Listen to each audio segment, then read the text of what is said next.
हादसे बिन बुलाए आते हैं और सबक लेने को कह जाते हैं, मगर हम हिंदुस्तानी न सीखते हैं न ही सुधरते हैं, बल्कि हर हादसे के बाद पहले से और बड़ा दुख पाते हैं। नमस्कार, आचरण के साथ मैं हूं टीएन मनीष, हाजिर हूं आज का मुद्दा लेकर। दोस्तों, क्रिकेट भारत में महज एक खेल नहीं बल्कि एक जुनून है, लेकिन ये जुनून कई बार ऐसी त्रासदी में बदल जाता है जो पूरे देश को झकझोर देता है। बेंगलुरु के एम चिन्नास्वामी स्टेडियम में रॉयल चैलेंजर्स बेंगलुरु यानी आरसीबी की आईपीएल 2025 की जीत के जश्न के दौरान मची भगदड़ ने 11 जिंदगियां छीन ली और 47 से अधिक लोग घायल हो गए। यह हादसा सिर्फ एक घटना नहीं बल्कि हमारे देश में खेल आयोजनों के दौरान भीड़ प्रबंधन की बार बार उजागर होने वाली कमियों का एक बड़ा दुखद सबूत है। आज हम इस हादसे के हर पहलू को गहराई से समझेंगे, पुरानी घटनाओं से तुलना करेंगे और देखेंगे कि आखिर हम इन हादसों से सबक क्यों नहीं ले पा रहे हैं।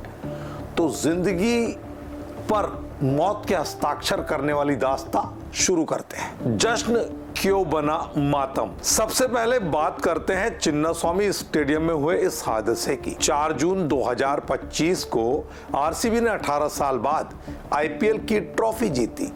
बेंगलुरु की सड़कों पर लाखों प्रशंसक जश्न मनाने उतरे।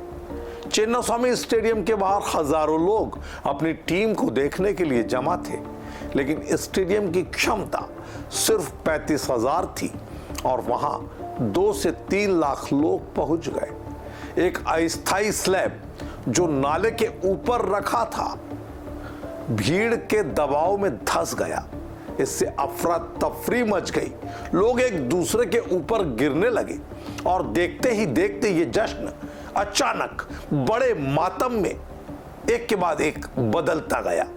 13 से 35 साल की उम्र के 11 लोग, जिनमें 5 महिलाएं और 6 पुरुष शामिल थे, इस हादसे में अपनी जिंदगी पर मौत के असमय हस्ताक्षर करा बैठे। ये कोई पहला हादसा नहीं है। भारत में बड़े आयोजनों, खासकर क्रिकेट और धार्मिक समारोहों में भगदड़ की घटनाएं बार बार होती रही है। आइए कुछ अतीत की घटनाओं पर नजर डालते हैं। 2005 चेन्नई के चेपक स्टेडियम में भारत पाकिस्तान टेस्ट मैच के दौरान टिकटों की कालाबाजारी और भीड़ के दबाव में बैरिकेड्स टूट गए थे। इस हादसे में 2 लोग मारे गए थे और दर्जनों घायल हुए थे। 2013 रांची के जेएससीए स्टेडियम में भारत ऑस्ट्रेलिया वनडे मैच के दौरान गेट पर भीड़ बेकाबू हो गई थी। उस समय 5 लोग घायल हुए थे, लेकिन सौभाग्य से कोई मौत नहीं हुई। 2017 मुंबई के वानखेड़े स्टेडियम में आईपीएल फाइनल के दौरान टिकटों की कमी और भीड़ के दबाव में पुलिस को लाठी चार्ज करना पड़ा था।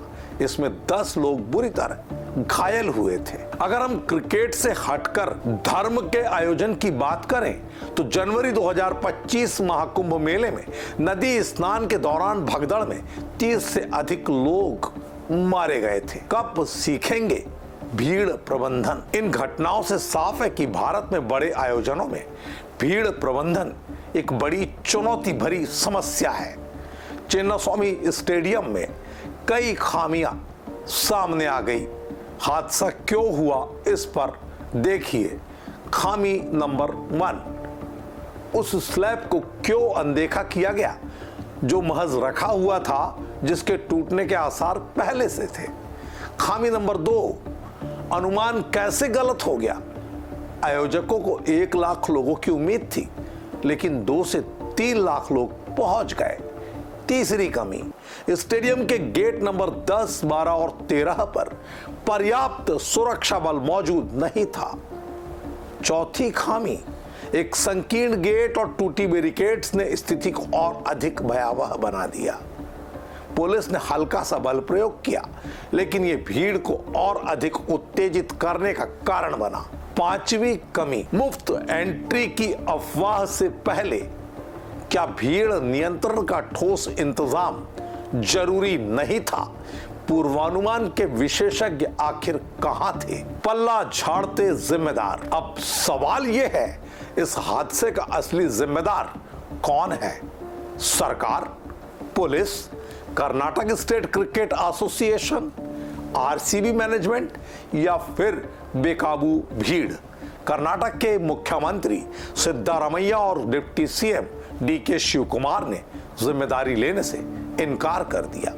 बीसीसीआई ने भी ये कहा कि ये आयोजन उनका नहीं था। आरसीबी मैनेजमेंट ने मृतकों के परिवारों को 10-10 लाख रुपए की मदद का ऐलान किया, लेकिन एक बयान में आरसीबी ने कहा यह लोगों की भावनाओं की वजह से हुआ। लाशों पर सियासत शुरू। वहीं दूसरी तरफ विपक्ष ने सरकार पर भीड़ प्रबंधन में नाकामी का सीधा आरोप लगाया है।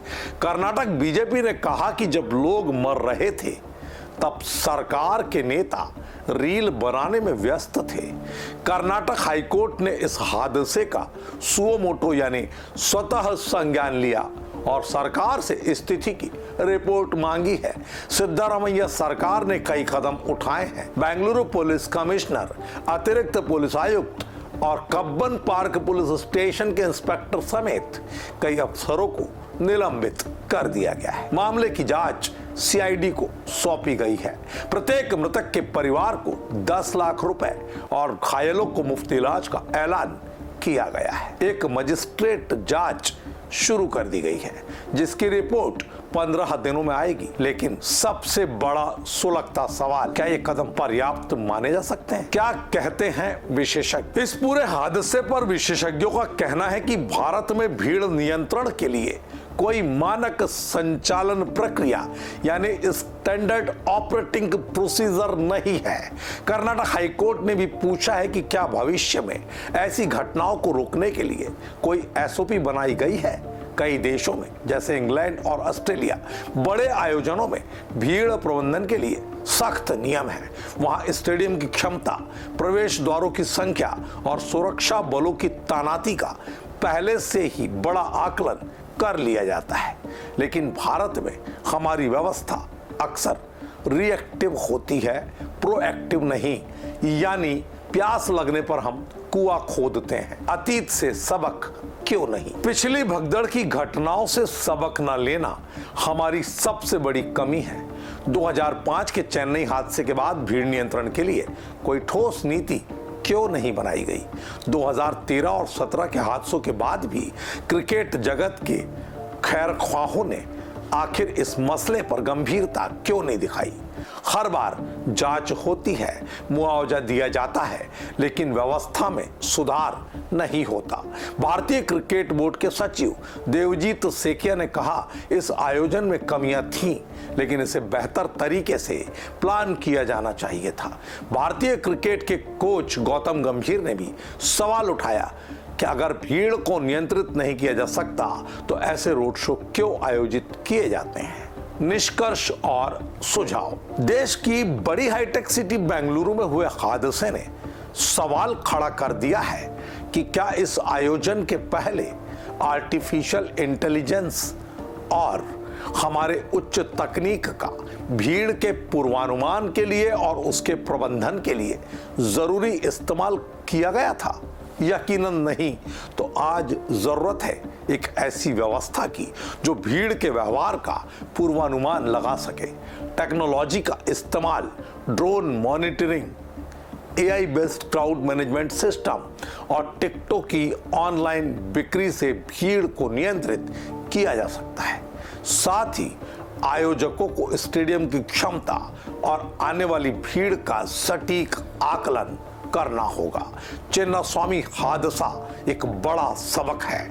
11 परिवारों ने अपने प्रियजनों को खो दिया।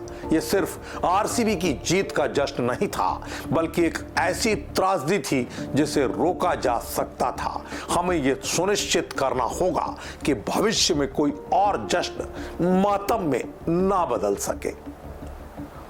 और सवाल ये भी कि जिन पर जिम्मेदारी है वो फ्री का पास लेने की जुगाड़ में ना रहें, बल्कि वो अपनी जिम्मेदारी पहले देखें। आपका क्या मानना है दोस्तों? क्या सिद्धरामैया सरकार के कदम पर्याप्त हैं? क्या भारत में भीड़ नियंत्रण के लिए एसओपी की जरूरत है? अपनी राय कमेंट बॉक्स में जरूर बताएं। अगर आपको हमारा ये विश्लेषण पसंद आया हो तो लाइक, शेयर और सब्सक्राइब करना ना भूलें। अगले एपिसोड में नए मुद्दे के साथ फिर मिलूंगा, तब तक के लिए दीजिए इजाजत। नमस्कार। देश दुनिया की सभी खबरें देखने के लिए जुड़े रहिए आचरण न्यूज से। आचरण न्यूज, हर कदम आपके साथ।